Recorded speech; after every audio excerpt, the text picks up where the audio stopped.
এটি সামাজিক সাংস্কৃতিক অনুষ্ঠান নিজ আৰু সন্মিলিত নাৰী অধিকাৰী সুৰক্ষা মঞ্চৰ উদ্যোগত যোৰহাট প্ৰেছ ক্লাবত সম্বোধন কৰা হয় এখনি সংবাদমেল। আজি 25 ডিসেম্বৰৰ পৰা আজি 25 নৱেম্বৰৰ পৰা 10 ডিসেম্বৰলৈকে আমি 16 দিনীয়া এটা পক্ষেষ পালন কৰি আহিছিলোঁ। আমাৰ যোৰহাট জিলাৰ বিভিন্ন অঞ্চলত ইতিমধ্যে জলি শইকীয়াই কৈ গৈছে। আমি পালন কৰিছিলোঁ প্ৰথমতে আমি 25 নৱেম্বৰটো কাৱৈমাৰী গোহাঁইগাঁৱৰ প্ৰেক্ষাগৃহত তাত আমাৰ শিশুসকল আৰু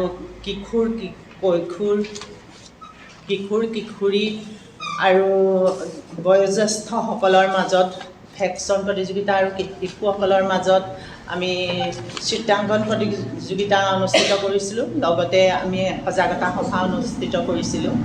আৰু তাৰপিছত আমি 27 নৱেম্বৰত অনুষ্ঠিত কৰিছিলোঁ ভগামুখ 2 নং পঞ্চায়ত প্ৰেক্ষাগৃহত।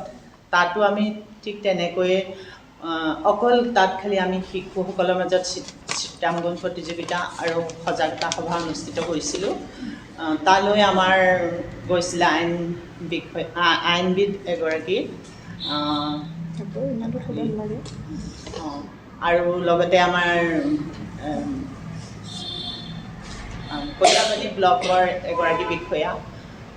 তাৰপিছত আমি 30 তাৰিখে অনুষ্ঠিত কৰিছিলোঁ পিৰাকটাৰ কেন্দ্ৰীয় যুৱক সংঘৰ প্ৰেক্ষাগৃহত আৰু যুৱক সংঘৰ লগত লৈ আমাৰ তাত ভেকশ্যন প্ৰতিযোগিতাৰ চিত্ৰাংকন প্ৰতিযোগিতা অনুষ্ঠিত হৈছিলে আৰু সজাগতা সভালৈ আমাৰ যুৱক আৰু বয়োজ্যেষ্ঠ পুৰুষ মহিলা সকলোৰে ভিতৰত আমি অনুষ্ঠিত কৰিছিলোঁ।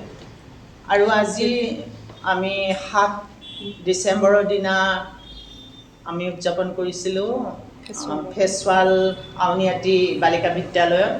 তাত আমাৰ ভাল লাগিছিল, তাত বেছিকৈ হৈছিল কিশোৰীসকল আৰু দুজনমান যুৱকো আহিছিল, কিন্তু মহিলা কম যিহেতু ধান খেতিৰ দিন।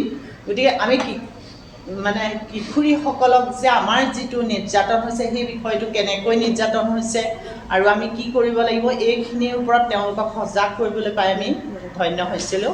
উক্ত সংবাদ মেলখনত এটি গুৰুত্বপূৰ্ণ বক্তব্য দাঙি ধৰে উদ্যোক্তাসকলে। তেওঁলোকে কয় যে লিংগভিত্তিক হিংসাৰ বিৰুদ্ধে সক্ৰিয়তা অভিযান প্ৰয়োজন। 25 নৱেম্বৰৰ পৰা 10 ডিচেম্বৰলৈকে 16 দিনীয়া এই অভিযানটি আয়োজন কৰা হৈছে। যোৰহাট প্ৰেছ ক্লাবত অনুষ্ঠিত সংবাদমেলত অভিযানৰ সবিশেষ তথ্য সদৰি কৰে নিশ্চয়ৰ তৰফৰ পৰা।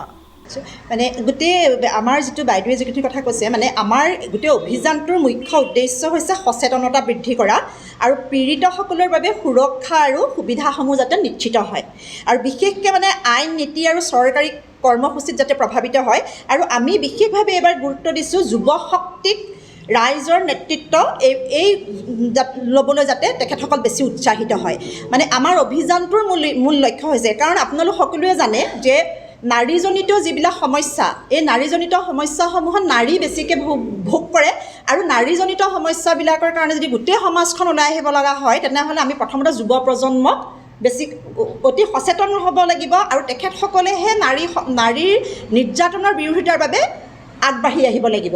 যেতিয়া যুৱ প্ৰজন্মই আগবাঢ়ি আহিব তেতিয়া নিশ্চয় আমি এখন জেণ্ডাৰ ফেয়াৰ ছ'চাইটিৰ কথা যিহেতু আমি সকলোৱে কওঁ, তেনেকুৱা এখন আমি লিংগ সমতাপূৰ্ণ সমাজ আমি নিশ্চয় আমি ভোগ কৰিম, আৰু আমি তেনেকুৱা এখন সমাজত আমি বাস কৰিবলৈ পাম। সেয়া আমাৰ আচলতে উদ্দেশ্য।